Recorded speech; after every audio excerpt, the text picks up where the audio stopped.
안녕하세요. 오늘 우리가 함께 깊이 파고들 이야기는요. 구약의 예언자 예레미야가 활동했던 그 시대, 정말 격동의 시대를 다루려고 합니다. 네, 안녕하세요. 유다 왕국이 이제 멸망 직전에 아주 혼란스러운 상황에 놓여 있었을 때였죠. 네, 맞습니다. 이번 시간을 통해서 예레미야가 왜 그렇게까지 절박하게 외쳤는지 그 역사적인 맥락을 좀 더 깊이 이해하고 또 그 메시지가 오늘을 사는 당신에게 어떤 의미를 던져주는지 함께 생각해보는 그런 시간을 가지면 좋겠습니다. 좋습니다. 정말 예레미야의 예언은요, 그가 살았던 시대적 배경하고는 뭐랄까, 분리해서 생각하기가 참 어려워요. 그렇죠.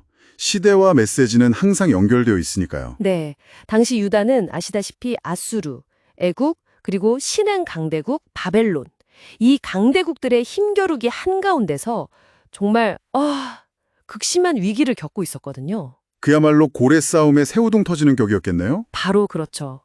이 소용돌이치는 역사가 바로 예레미야의 메시지를 이해하는데 아주 중요한 열쇠가 됩니다.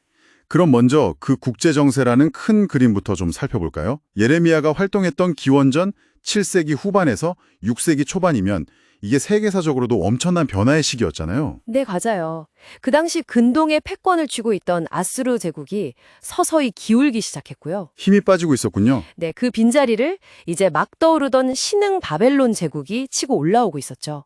그런데 또 남쪽의 전통 강호인 애굽도 여전히 자기 영향력을 지키려고 막 안간힘을 쓰던 때였어요. 와, 정말 새 강대국 사이에 끼어서 유다의 입장이 정말 난처했겠어요. 외교적으로 선택하기가 너무 어려웠을 것 같은데요. 네, 정말 살얼음판을 걷는 듯한 상황이었죠. 처음에는 아수르의 속국 상태에 있다가 아수르 힘이 약해지니까 이제 애굽에 좀 기대 보려고 했어요. 좀 벗어나 보려고요. 네. 그런데 그게 또 잘 안 되고 결국에는 바벨론의 지배 아래로 들어가게 되는 그런 과정이었죠. 그 과정에서 결정적인 사건이 있었다면서요. 아, 네. 바로 기원전 605년에 있었던 갈그미스 전투입니다. 이게 정말 중요한 전투인데요. 갈그미스 전투요. 네. 여기서 신흥 강국 바벨론이 당시 쇠퇴하던 아수르와 그를 돕던 애굽 연합군을 상대로 아주 결정적인 승리를 거둡니다. 연합군을 이겼군요, 바벨론이? 네. 이 전투로 인해서 근동 지역의 패권이 이제 아수르에서 바벨론으로 완전히 넘어갔다고 봐도 과언이 아니에요. 유다 입장에서는 기댈 수 있는 세력이었던 애굽마저 패배했으니 외교적으로 선택할 수 있는 카드가 거의 없어진 거죠. 정말 절체절명의 위기 상황이었네요. 이런 배경 속에서 예레미야가 활동을 시작한 거군요. 그렇죠. 바로 이런 절체절명의 상황이 예레미야 예언의 아주 중요한 배경이 되는 겁니다. 예레미야가 처음 부름받은 시기가 요시야 왕 13년, 그러니까 기원전 627년이라고 기록되어 있죠. 근데 이 요시야 왕 시대는 그래도 좀 희망이 보였던 시기 아니었나요? 아, 맞습니다. 그 격동기 속에서도 잠시나마 유다 역사에 빛이 비쳤던 시기가 바로 요시야 왕 때였어요. 어떤 왕이었기에 그렇죠? 요시야는 성경에서 평가하기를 다윗의 길을 따라서 하나님 보시기에 정직하게 행한 왕이었다. 이렇게 기록하고 있거든요. 그는 아주 강력하게 종교 개혁을 추진했습니다. 종교개혁이요? 구체적으로 어떤 내용이 안 나요? 우선 전국적으로 퍼져있던 우상 숭배를 뿌리 뽑으려고 했어요. 산당들을 헐고 아세라 목상 같은 우상들을 다 제거했죠. 그리고 아주 중요한 일이 있었는데 바로 예루살렘 성전을 수리하던 중에 율법책을 발견하게 된 겁니다.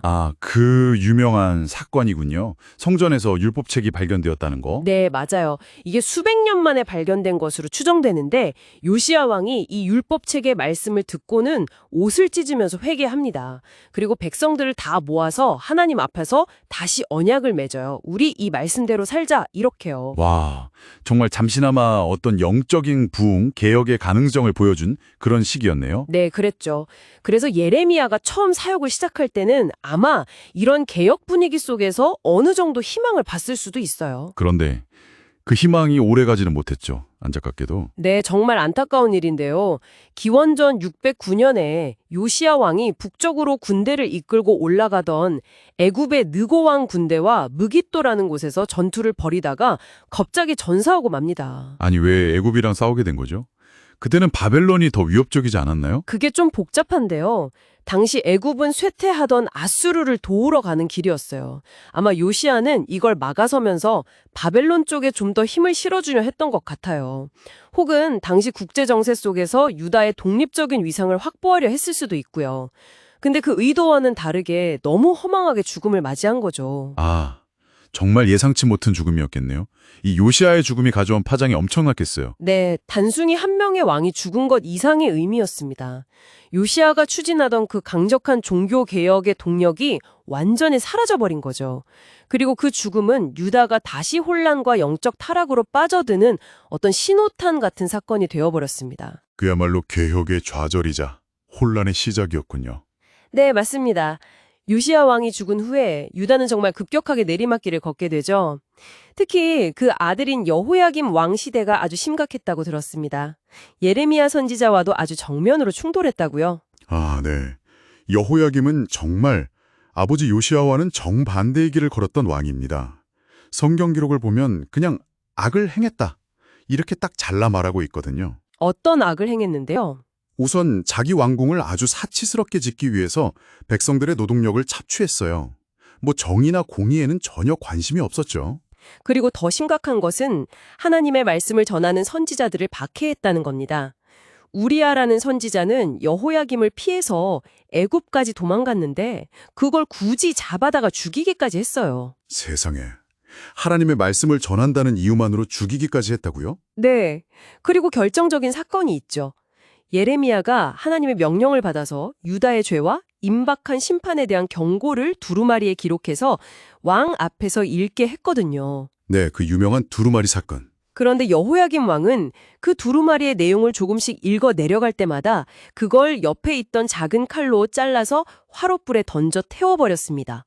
두려워하거나 회개하기는커녕 아주 대놓고 말씀을 멸시한 거죠. 와, 정말 충격적인데요.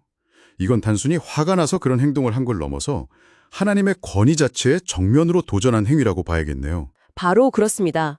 이건 정말 엄청난 반역행위였어요. 하나님의 심판 경고를 그냥 무시하고 짓밟아버린 거죠. 이런 왕의 오만함과 불신앙이 결국 유다의 멸망을 재촉한 아주 핵심적인 이유 중 하나가 된 겁니다. 왕 스스로가 이렇게 하나님의 말씀을 거부했으니 백성들의 영적 상태는 어땠을지 짐작이 가네요. 불보듯 뻔한 일이었죠. 지도자가 그러니 백성들 사이에서도 우상 숭배와 사회적 불의가 다시 만연하게 됐고요. 이것이 바로 예레미야가 더욱더 강하게 그리고 눈물로 심판의 불가피성을 외칠 수밖에 없었던 이유입니다. 정말 암울한 시대였네요. 그리고 시간이 흘러서 유다의 마지막 왕인 시드기야 시대에 이르러서는 결국 예루살렘이 멸망의 길을 걷게 되잖아요. 네, 그렇습니다. 여호야김 이후에 그의 아들 여호야긴이 잠깐 왕위에 올랐다가 바벨론의 포로로 잡혀가고 그 뒤를 이어서 바벨론이 세운 왕이 바로 시드기야입니다. 여호야김의 형제였죠. 시드기야는 어떤 왕이었나요? 그도 역시 예레미야의 경고를 무시했나요? 시드기야는 좀 우유부단했던 인물로 보여요. 악한 왕이긴 했지만 여호야김처럼 대놓고 막 반항했다기보다는 주변 신하들의 눈치를 보고 이리저리 흔들렸던 것 같아요. 아, 좀 갈팡질팡했군요. 네, 당시 유다 조정 내에는 바벨론에 계속 충성하자는 친바벨론파와 애굽의 힘을 빌려서 바벨론에 대항하자는 친애굽파가 있었는데 시드기야는 이 사이에서 결단을 내리지 못하고 갈팡질팡했습니다. 예레미야는 어떤 입장이었죠?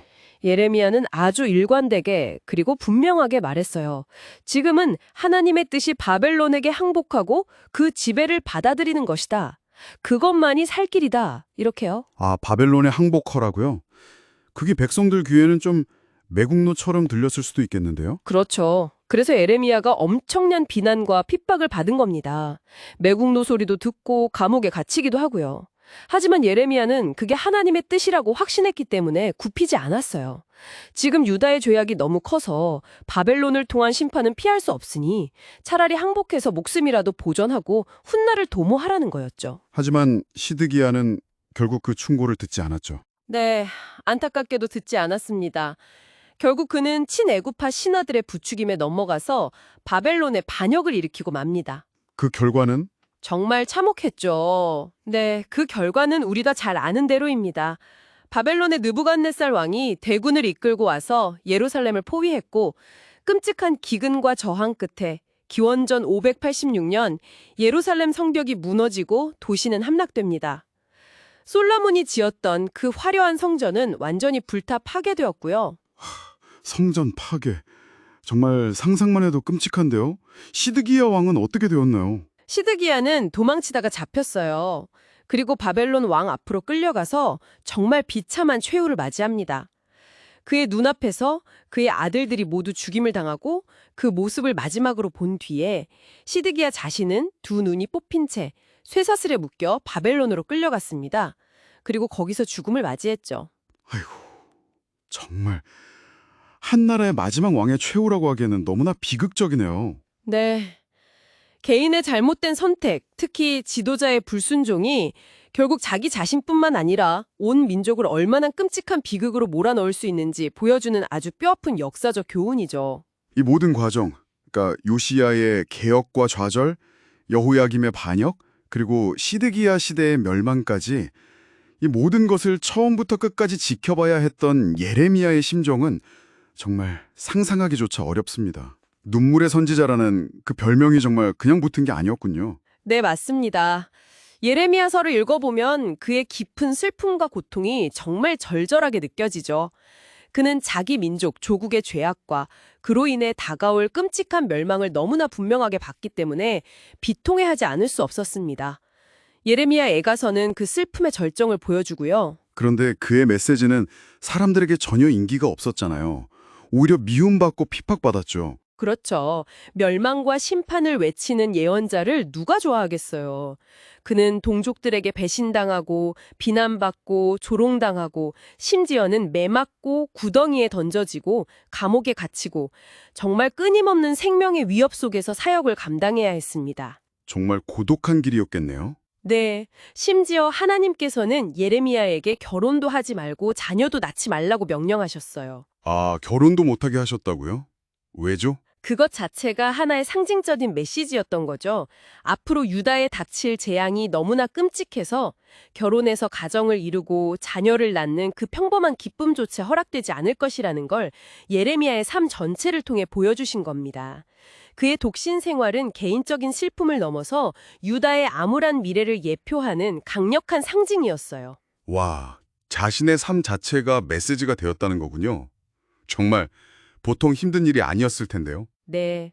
그래서 예레미야의 고백들을 보면 때로는 하나님께 원망하기도 하고 왜 나를 부르셨냐, 차라리 태어나지 않았더라면 좋았을 텐데 하면서 깊은 인간적인 고뇌와 영적인 씨름을 하는 모습도 보여요.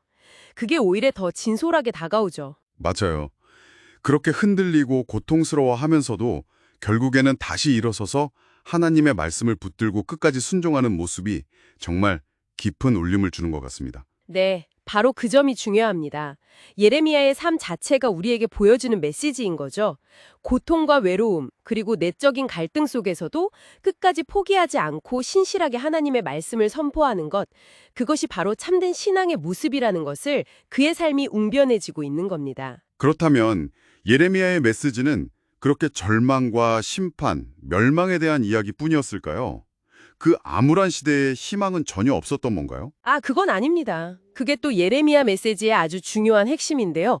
그의 메시지는 분명 이중적이었어요. 이중적이요? 네. 하나님께서 예레미야를 처음 부르실 때 주신 소명의 말씀, 예레미야 1장 10절을 보면 뽑고 파괴하며 파멸하고 넘어뜨리며 라는 심판의 메시지와 함께 건설하고 심으며 라는 회복의 메시지가 동시에 주어집니다. 아, 뽑고 파괴하지만 다시 건설하고 심는다. 심판과 희망이 같이 샀군요. 그렇죠. 유다 백성들이 우상 숭배와 사회적 불의로 하나님과의 언약을 깨뜨렸기 때문에 그 죄에 대한 심판은 피할 수 없었어요. 바벨론 포로라는 징계는 불가피했죠. 하지만 그것이 끝이 아니라는 겁니다. 끝이 아니라면 어떤 희망을 이야기했나요? 예레미야는 70년이라는 구체적인 포로 기간이 끝나면 하나님께서 다시 그들을 고향 땅으로 돌아오게 하실 것이라는 귀환의 약속을 선포했습니다. 그리고 더 나아가서 궁극적인 회복에 대한 아주 놀라운 약속을 했는데요. 바로 새 언약에 대한 예언입니다. 새 언약이요? 그게 뭔가요? 기존의 언약, 그러니까 시내산에서 모세를 통해 주셨던 언약은 돌판에 새겨졌잖아요. 그런데 이스라엘 백성들은 그 율법을 계속해서 어겼죠. 그래서 예레미야는 하나님께서 앞으로는 전혀 새로운 방식의 언약을 맺으실 것이라고 예언합니다. 새로운 방식이라면요? 그 새 언약은 더 이상 돌판이 아니라 사람들의 마음판에 새겨질 것이라고 했어요. 마음판에요? 이게 무슨 뜻이냐면 이제는 외적인 율법 조항을 지키는 수준을 넘어서 하나님께서 사람들의 마음 자체를 변화시키셔서 마음으로부터 우러나와 하나님을 알고 사랑하며 순종하게 만드시겠다는 약속입니다. 와, 돌판이 아니라 마음판에 새긴다. 정말 혁신적인데요? 이건 완전히 내적인 변화, 관계의 회복을 약속하는 거네요. 바로 그거죠. 외적인 행위나 제도가 아니라 하나님과의 깊은 인격적인 관계 회복을 약속하신 거예요. 이 새 언약 사상은 나중에 신약 시대에 예수 그리스도를 통해 성취되는 복음의 핵심적인 내용과도 연결됩니다. 그래서 예레미야는 단순히 심판의 선지자가 아니라 이처럼 놀라운 희망과 회복의 메시지를 함께 선포했던 예언자입니다. 그렇군요. 심판의 경고가 워낙 강렬해서 그 부분만 기억하기 쉬운데 그 안에 이런 놀라운 회복의 약속, 새 언약의 희망이 담겨 있었다는 걸 꼭 기억해야겠네요. 네, 반드시요. 가장 어두운 절망 속에서도 하나님은 항상 희망의 빛을 비추신다는 것을 보여줍니다. 자, 그럼 지금까지 예레미야 시대의 역사적 배경과 그의 삶, 그리고 메시지에 대해 쭉 살펴봤는데요. 이 모든 이야기를 통해서 오늘을 사는 당신이 얻을 수 있는 핵심적인 통찰 혹은 교훈은 무엇이라고 정리해 볼 수 있을까요? 네, 몇 가지로 좀 정리해 볼 수 있을 것 같아요. 우선 첫 번째는 우리가 어떤 메시지, 특히 성경의 메시지를 이해할 때 그 역사적인 맥락을 아는 것이 얼마나 중요한지를 다시 한번 깨닫게 된다는 점입니다. 그쵸. 예레미야가 왜 그렇게 외쳤는지 알려면 당시 상황을 알아야 하니까요. 네, 그냥 문자적으로만 보면 이해하기 어려운 부분들이 많은데 당시의 국제 정세, 국내 정치 상황, 사회 분위기 이런 것들을 알고 보면 그 메시지의 깊이와 절박함이 훨씬 더 생생하게 다가오죠. 두 번째는 어떤 게 있을까요? 두 번째는 역시 지도자의 역할과 책임이 얼마나 막중한가 하는 점입니다. 요시야처럼 하나님을 경외하고 개혁을 이끌었던 지도자가 있었을 때 잠시나마 희망이 보였지만 여호야김이라 시드기야처럼 불순종하고 백성을 오도했던 지도자들로 인해서 결국 나라 전체가 끔찍한 재앙을 맞게 되잖아요. 네, 지도자의 불순종과 백성들의 영적, 도덕적 타락이 결국 국가적인 비극을 초래한다는 것을 너무나 명확하게 보여주네요. 그렇죠. 이게 단순히 옛날 이야기가 아니라 오늘날 우리 사회에도 시사하는 바가 크다고 생각합니다. 세 번째 통찰은 무엇일까요? 세 번째는 하나님의 뜻을 따르고 진리를 외치는 삶이 때로는 얼마나 고통스럽고 외로운 길일 수 있는지를 예레미야의 삶을 통해 보게 된다는 점입니다. 아, 네. 예레미야는 정말 평생을 핍박과 오해 속에서 살았으니까요. 네. 그의 삶은 우리에게 어쩌면 신앙생활이라는 것이 항상 평탄하고 인기 있는 길만은 아닐 수 있다는 현실을 좀 직시하게 만드는 것 같아요. 때로는 이해받지 못하고 손해보고 외로움을 감수해야 할 때도 있다는 거죠. 하지만 그 길 끝에 하나님의 위로와 궁극적인 승리가 있다는 희망도 함께 봐야겠죠. 물론입니다. 그리고 마지막으로 네 번째 통찰은 바로 그 희망에 대한 것입니다. 아무리 시대가 어둡고 심판의 메시지가 준엄하게 선포된다 할지라도 하나님은 결코 당신의 백성을 완전히 버리거나 포기하지 않으신다는 점입니다. 아, 새 언약의 약속처럼요. 네.